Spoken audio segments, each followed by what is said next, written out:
news this evening. Chaos in eastern Kingston as residents and the security forces clash over fatal shooting. JDF soldier and 2 gunmen dead after attack in St. Andrew. And the Prime Minister satisfied with crime-fighting strategies in Western Jamaica.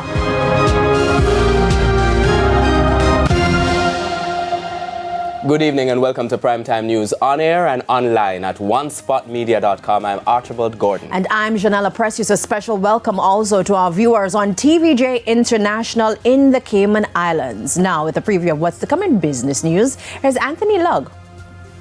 Well, Janella, as we know, banks are under pressure to reduce their interest rates for loans, but at least one commercial bank is insisting the government can do more to reduce the cost of banking in Jamaica.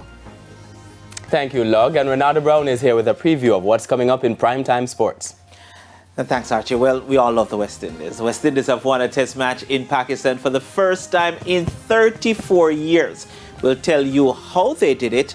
And there's a new record holder in the Jamaica Premier League. All that and more in Primetime Sports. That is absolutely First time in 34 years, though. Do we really all love the West Indies? Yes, we do. We do. We're rallying around the West Indies, win, lose, or draw. Now, later in this newscast, there's sports commentary, E-Prime, and weather. But before the break, the feedback question. And this evening we're asking, what do you make of the recent fatal confrontations involving the police and alleged gangsters? Now you can share comments online, facebook.com/televisionjamaica and on X at TVJ News Center. Stay with us. The news in detail right after the break.